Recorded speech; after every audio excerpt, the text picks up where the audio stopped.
দশকের সেই সোনালী দিনগুলো, জীবনটা ছিল কতটা সহজ অথচ কতটা সুখের। না ছিল স্মার্টফোন, না ছিল ফেসবুক, তবুও প্রতিটা মুহূর্ত ছিল গল্পে ভরা। বিকেল হলেই মাঠ মানেই ছিল উৎসব। লাটিম, দাড়িয়াবান্ধা, গোল্লা ছুটে মেতে উঠত পুরো পাড়া। মায়ের ডাকে ঘরে ফেরা, বাবার হাত ধরে মেলায় যাওয়া, ছোট্ট একটা খেলনা গাড়ি যেন ছিল দুনিয়ার সবচেয়ে দামি উপহার। রাত হলে টিভির সামনে বসা, একটা চ্যানেল, তবুও আনন্দের কোনো কমতি ছিল না। বিদ্যুৎ চলে গেলেও গল্প আর আড্ডা থামত না কখনো।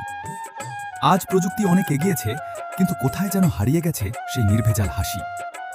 সেই সাদামাটা দিনগুলোই এখন সবচেয়ে সুন্দর স্মৃতি হয়ে বেঁচে আছে হৃদয়ে।